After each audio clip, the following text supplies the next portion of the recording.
지서장은 목이 달랑거리는 입장이라 따질 겨를이 없다. 어젯밤에 상주 본서로 호출을 받은 지서장은 경찰서장으로부터 온갖 험한 말을 다 들은 참이다. 그동안 목에 힘주고 허리 꼿꼿이 세우고 거리를 활보했는데 느닷없이 감찰실장 백을 등에 업은 자가 이 지방에 있을 줄이야. 지서장을 후려치던 경찰서장의 말이나 표정에서 시골 촌동네 지서장 목tum이야 닭 모가지만도 못하다고 지금 지서장은 그 엄청난 감찰실장을 등에 업고 있는 태습에게 머리를 조아리고 있는 중이다.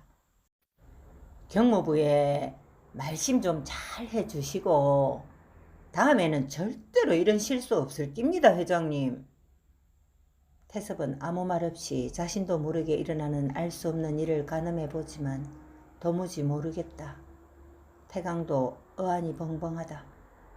갑자기 다 잡아들였어? 그리고 소양은 집으로 방면되고 지서장 혼자만 찌끄리게 둘 수는 없어 태섭도 무슨 말인가는 해야 할 판이다. 아이고, 무슨 말씀을. 공무 보시다 보민사 이런 일도 있고 저런 일도 있지. 다 잘하고자 하는 거 아닙니까? 들으면 그럴싸한 말이지만 생각해보면 앞뒤가 맞지 않는 말을 하고 있다. 그저 서울 본부에 말씀 좀 잘 해주이소. 경찰서장님이 당부를 했심더. 회장님께 용서를 빌라고. 하고 경찰서장님도 조만간 찾아뵐 거라 했심더. 필경 무슨 일이 벌어진 것은 확실한데 태섭이나 태강은 통 모를 일이다. 그럼 지는 이만 오늘이나 내일 중으로 취조 마치고 다시 말씀 올리러 오겠습니다. 깍듯이 고개를 숙여 예를 표한 지서장은 일어서 뒷걸음질까지 하며 나간다. 소양이 정당방위라 했던가? 그럼 소양이 무죄도 될 수 있다는 말 아닌가? 아니, 무죄란 말 아닌가? 태광은 어안이 벙벙하다. 집안에 화근을 들이지 말자고, 당장 내치자고 태섭에게 종용하러 자는 사람까지 깨워 닥달을 하던 참인데 느닷없이 지서장이 제발로 와서 머리를 조아려 대며 소양이는 아무 죄도 없다. 다 그 주위에 있던 사람들의 잘못이다. 옳게 치조하지 못한 순경들을 너그레 용서해라. 상주 경찰서장도 찾아와 뵐 거다. 지서장을 배웅해 보낸 태섭은 아무 말 없이 방으로 들어와 앉았다. 태강도 따라 들어와 앉았다. 행님, 지 모르게 행님이 무슨 조치를 했습니까? 태섭도 모를 일이다. 그저 어안이 벙벙한 태섭은 태광의 눈을 멍하니 쳐다보면서 아무 말이 없다. 태광은 말없는 형의 대답을 기다리며 재촉하듯 눈을 더 크게 뜨고 쳐다본다. 니는 알 거 없다. 그저 동네에 시끄러운 소리나 안 나도록 해라. 태섭은 다리를 꼬아 올리고 재떨이를 당겨 무릎 앞에 놓고 담배에 불을 당긴다. 자신이 했다고 말할 수는 없어서 하지는 않지만 그렇게 믿는 아우나 사람들에게 아니라고 말하기에는 아직 이르다고 생각이 든다. 뭔가 있는 게 분명하니 더 알아볼 수밖에 없는 태섭이다.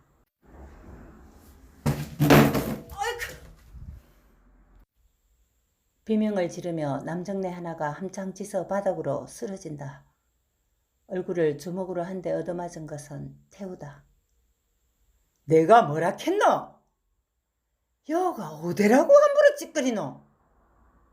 우리가 다 알고 조사하고 있는데 뭐라고? 모르는 일이라고? 반말을 하며 모자도 벗고 설치는 지서장이다. 상주 경찰서장에게 들은 분풀이를 해대는 중이다. 내는 못 봤다 안 합니까? 바닥에 모로 누운 채로 얼굴을 손바닥으로 감싼 태우는 지서장을 올려다보며 말한다. 그라모 저 안에 있는 사람들 다 거짓말했단 말이가. 그냥 웃으면서 다 구경만 했다 하는데 노병구도 극하던데. 그라모 다 거짓말하고 니만 참말하네?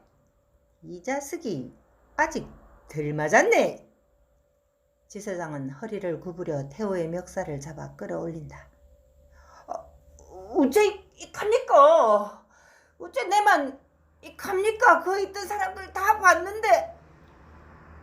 태우는 지서장의 손을 움켜잡고 사정적으로 말한다.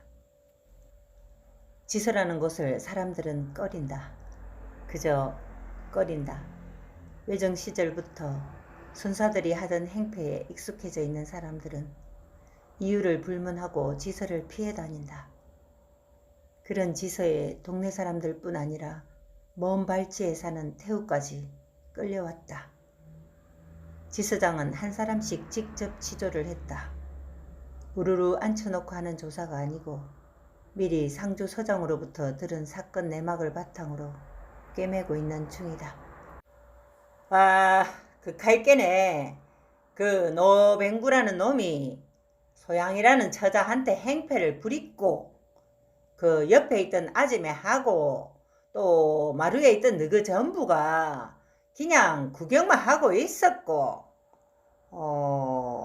그랬지. 그 소양이라는 처자를 노병구가 넘어뜨려서 추행을 하려고 하자 고마 처자가 옆에 있던 낫으로 방어를 했다.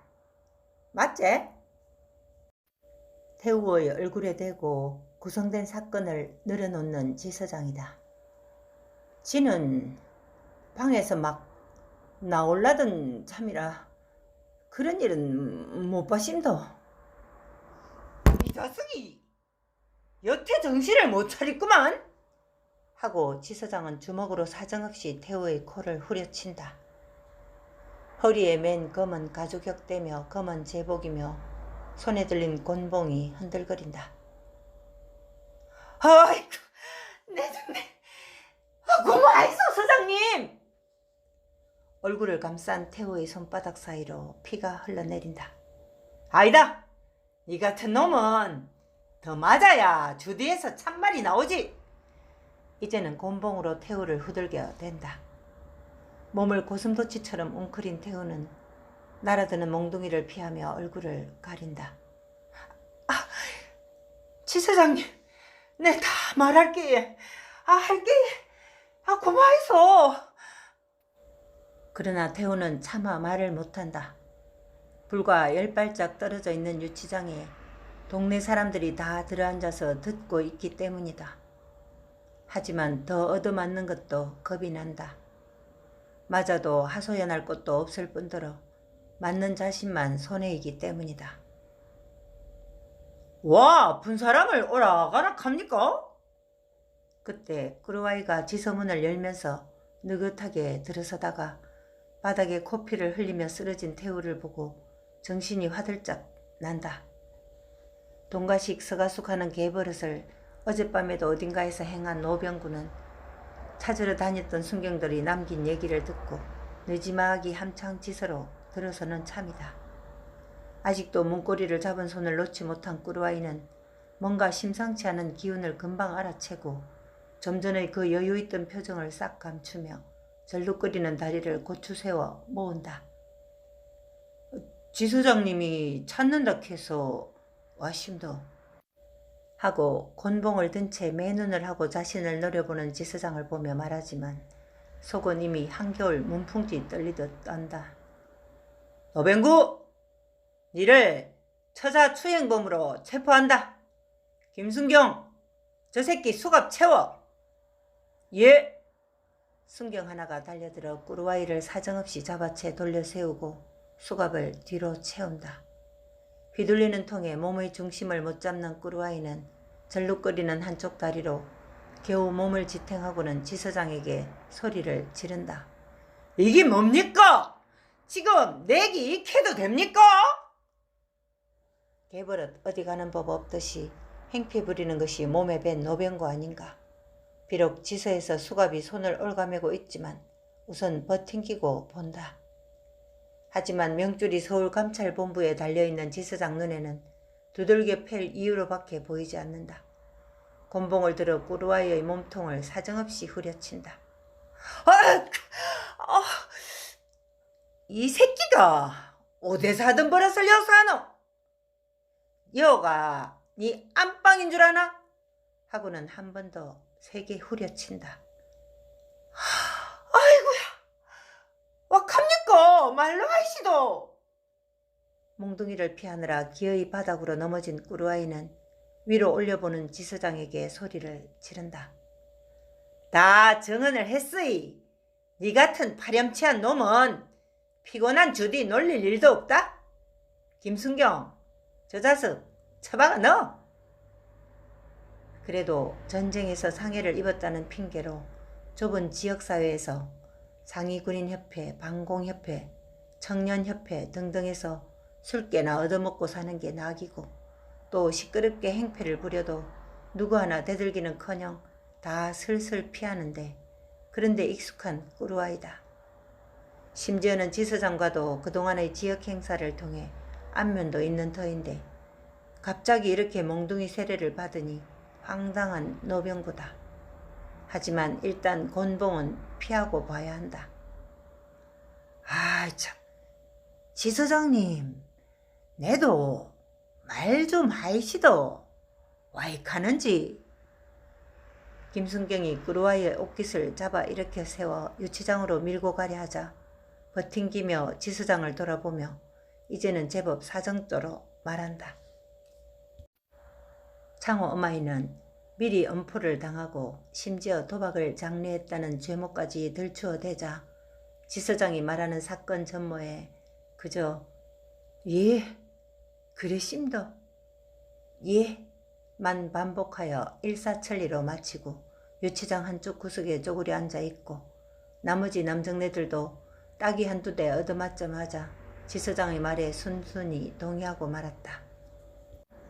순경이나 지서장을 상대로 대들어봐야 5,6월 개잡듯 두들겨 맞을 뿐 맞아봐야 아프기만 하고 모욕만 당하거나 체면에 손해만 간다는 것을 다 알고 있다. 사실 없는 죄도 뒤집어 씌우던 것이 외정시대 순사들이었고 또 어쩌면 그 비슷한 지금의 순경들인데 그날 밤 있었던 일을 다 알고 있는 그들에게 순순히 동의하는 것은 지극히 당연하다. 우리는 인제 어찌 되노? 아까 안 카드나 무슨 방조제라 카드나 외정제라 카드나 그런 걸로 어찌 될 기라고. 참네, 내는 아무 말도 안 하고 아무것도 안 했는데 여 왜 있는지 모르겠다. 빙신아, 바로 그기다. 아무것도 안 한 게 죄다. 이 등신아. 참네, 내 살다 하다가 죄 짓는 거 봤지만 아무것도 안 했다고 죄 된다 하는 거는 처음 듣는다. 보레이, 여가 어디고? 지서 아이가? 갖다 붙이면 죄가 될 끼고 붙은 죄도 떼삐모 무지 아이가? 카이께네 조용히 해라. 괜시리 떠들모 없는 죄도 더 붙을지 모른대. 웅성거리며 바닥에 쪼그려 앉아있는 동네 사람들이 꾸루아이가 김순경에 의해 끌려 들어오자 자리를 내주며 피한다. 영문도 모른 채 끌려가고 또 영문도 모르게 풀려난 소양은 장서방의 말 맞다나 자신을 풀려나게 할 사람은 영감님밖에 없다고 생각한다. 해가 어느새 하늘 반대쪽으로 기울자 소양은 전기에서 분주하다. 없는 솜씨지만 오늘은 자신을 위한 영감님을 위해 정성을 부려볼 요량이다. 아니, 이 집안 사람들을 위해 고마움을 갚아야 할 것이다. 제일 먼저 자신을 찾은 고마운 작은 아지매며 먼 길도 마다 않고 찾아온 장씨 아저씨는 말할 것도 없다. 몸은 좀 개안나 소양아. 네, 다 들었다. 고생했다. 말을 늘어놓으며 강수애미가 전기로 들어선다. 사실 하룻밤 따뜻한 방에서 자고 난 소양은 몸이 가뿐할 뿐더러 기분도 좋다. 지는 개안심도 아침에 미안합니다. 괜히 지 때문에. 소양은 물 묻은 손을 함께 잡아 죄송함을 표한다. 아니다. 우루아이 그놈이 지길 놈이지. 또 그 창어 엄마 인연도 그렇고. 망할년. 어째 한 동네 살면서 극할 수가 있노? 그래 뭐하고 있노? 저녁길이나? 저녁은 이르다 일러. 아직 해가 한참 남았는데. 아지매에 광에서 북어 좀 꺼내주이소.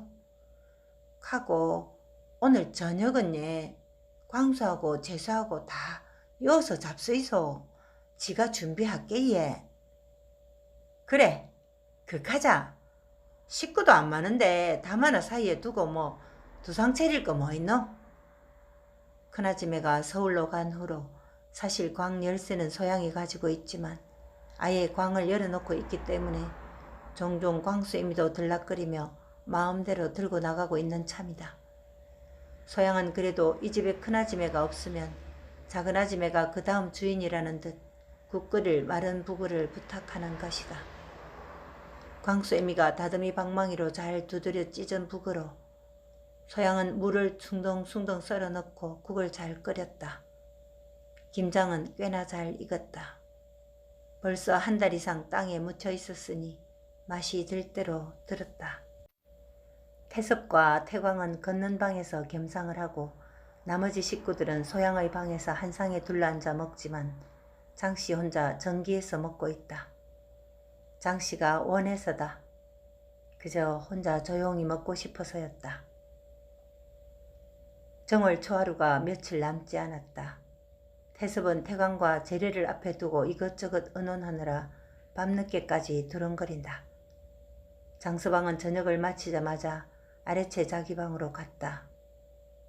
광순애도 갔다. 소양은 흔들거리는 호롱불을 켜놓고 한쪽 무릎을 세워 그 위에 턱을 고이고 앉아있다. 그동안은 늘 태섭이 물을 들이라느니 먹을 것을 들이라느니 하는 핑계로 소양을 방으로 불러들이곤 했지만 오늘 밤 소양은 자신이 걷는 방으로 찾아갈 요량이다. 자신은 어차피 생산을 위해 이 집에 온 몸 아닌가. 또 이번 일로 영감님에게 고맙다고 말이라도 해야 할 입장이다. 큰아지매가 자신을 위해 비워준 시간들이 일주일이나 날아가 버렸다. 이참에 겸사겸사 하자는 게 소양의 심산이지만 밤이 깊어도 태광이 나올 기미를 보이지 않는다. 걷는 방문이 열리는 것은 듣지 못했지만 마당에 내려서며 헛기침을 해대는 태광의 소리에 깜빡 졸던 소양이 고개를 든다. 태광이 대문을 벗어나는 것을 가만히 기다리고 그리고도 한참을 더 기다린 소양이 호롱불을 끄고 문을 열고 나가 전기로 향한다. 어둡지만 전기의 구조는 눈을 감아도 알만하다.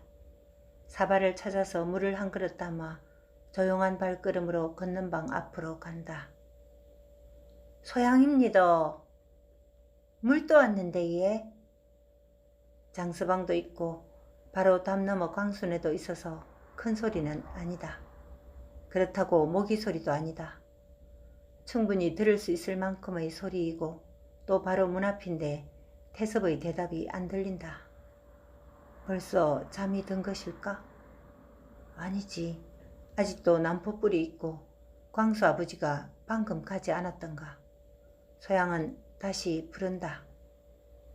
저 소양입니다. 태섭이 못 들은 것은 아니었다. 첫 번째의 부름도 들었다. 하지만 당황하여 대답을 하지 못한 것이었다. 설마 소양이 제 발로 자신의 방을 찾아올 것은 생각지도 않았기 때문이다. 또 이번 소양의 일에 아무것도 하지 않은 자신의 행실에 대한 조금의 자책도 대답하지 못한 이유에 보태졌다. 두 번째 소양의 목소리를 듣고 태섭은 목을 가다듬는다. 들어오니라. 소양은 조용히 물그릇을 들고 방에 들어가 물을 윗목에 놓고 쪼그려 앉는다. 이번에 지가 죄송하게 됐심더 하고 또 힘써 주시서 고맙습니다. 소양이 할 수 있는 사과와 감사의 표시가 달랑 이 한마디에 다 실려있다. 태섭은 당황한다. 하지만 태연하게 다리를 꼬아올리고 헛기침을 해대며 당황하는 속내를 감춘다. 따지고 보면 태섭이 한밤중에 묵타령을 하는 바람에 이 사단이 벌어졌다. 그러니 태섭이 간접적 원인 제공자이다. 그런데도 소양의 영어 기간 동안 아무것도 하지 않았다. 그러니 태섭은 더욱 책임을 회피하고 방관한 자이다.